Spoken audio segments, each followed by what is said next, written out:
ये ब्रह्मांड अनंत और असीमित शक्तियों से भरा पड़ा है।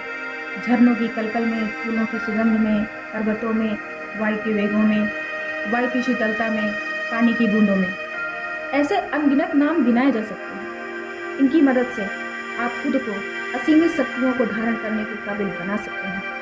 दोस्तों, यहाँ पर मेरे कहने का मतलब बस एक ही है कि आप कुछ भी कर सकते हैं। फॉर एग्जाम्पल, अगर आप एक स्टूडेंट हैं तो सक्सेस पा सकते हैं।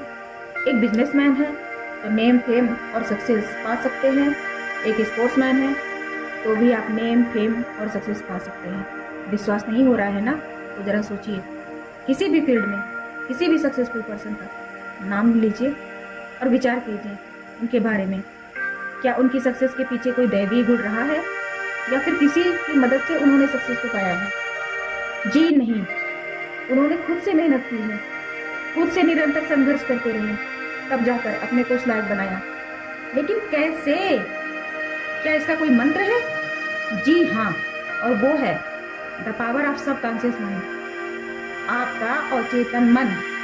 जी हाँ, ये वही पावर है जो आपसे कुछ भी करवा सकती है, जो आप करना चाहते हैं, जो आप बनना चाहते हैं। बस आपको अपने सबकॉन्शियस माइंड को उसी तरह से प्रोग्राम करने की जरूरत है। या फिर हम यूँ कह सकते हैं कि आपको अपने सबकॉन्शियस माइंड को वो समझाने की जरूरत है आप जो बनना चाहते हैं। तो चलिए हम आपको बताते हैं कि हमारा सबकॉन्शियस माइंड होता क्या है और यह कैसे काम करता है। हमारे माइंड के दो पार्ट होते हैं, पहला कॉन्शियस माइंड और दूसरा सबकॉन्शियस माइंड। जागते या सोते हुए हम जो भी काम एक हैबिट के थ्रू करते हैं, दैट इज कॉन्शियस वर्क। और जब हम नींद में होते हैं तो वह इनएक्टिव होता है। जबकि हमारा जो सबकॉन्शियस माइंड है, ये हमारी आत्मा या साउल होता है, या नींद में भी एक्टिव रहता है। हमारे जागते समय, कोई भी काम करते समय, सोते समय 24 आवर्स ये एक्टिव रहता है। जरा सोचिए, हमारा सबकॉन्शियस माइंड कितना एक्टिव और पावरफुल होगा, जो कि नींद में भी एक्टिव रहता है।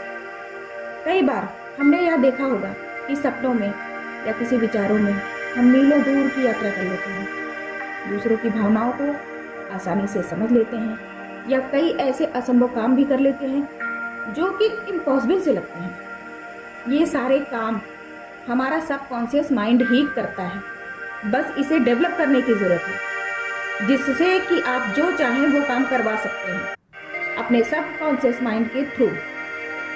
जो भी काम हम अपने कॉन्शियस माइंड के थ्रू प्रतिदिन करते हैं, वो धीरे धीरे हमारे सबकॉन्शियस माइंड में बैठता जाता है, या यूं कहें कि स्टोर होता जाता है। और यही हमारे सबकॉन्शियस माइंड का बिलीफ सिस्टम भी बन जाता है। और फिर उसी काम को करने के लिए आपका सबकॉन्शियस माइंड आपको प्रेरित करता है।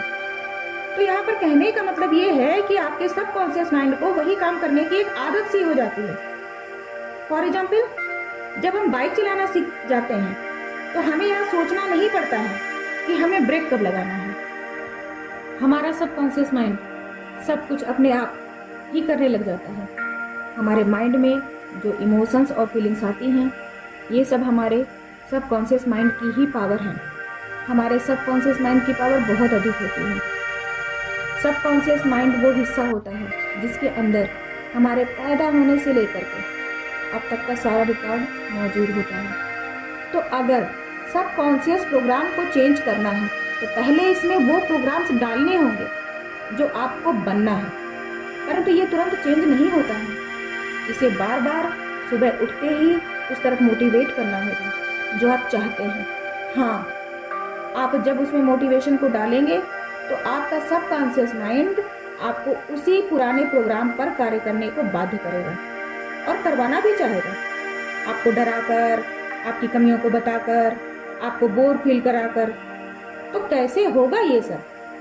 तो इसके लिए सबसे पहले आपको अपने लिमिट्स एंड पोटेंशियल पर डाउट करना बंद करना होगा और खुद से सवाल पूछें कि जो संदेह और डर आपको रोकने की कोशिश कर रहा है किसी काम को करने से जो आप करना चाहते हैं, ये डर और संदेह आखिर आ कहाँ से रहा है, उसे कैसे हटा सकते हैं, और हटाइए। फिर अपनी दिनचर्या में उन कार्यों को और उन आदतों को शामिल करिए जो करना व बनना चाहते हैं।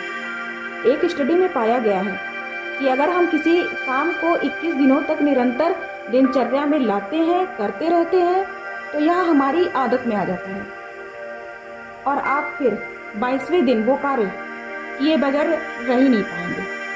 यही आपके सबकॉन्शियस माइंड का प्रोग्रामिंग होता है और यही आपका बिलीफ सिस्टम भी बन जाता है आपके सबकॉन्शियस माइंड का। अब स्वयं ही आपका सबकॉन्शियस माइंड आपके इसी बिलीफ सिस्टम या प्रोग्राम के अनुसार आपसे काम करवाता रहेगा जो आप करना चाहते हैं या आप जो बनना चाहते हैं, और आप उसी फील्ड में प्रोग्रेस करते जाएंगे और धीरे धीरे आगे बढ़ते जाएंगे। मतलब दूसरे मायने में कहें तो बिलीफ सिस्टम जितना स्ट्रांग होगा उतना ही सबकॉन्शियस माइंड का प्रोग्राम भी स्ट्रांग होगा।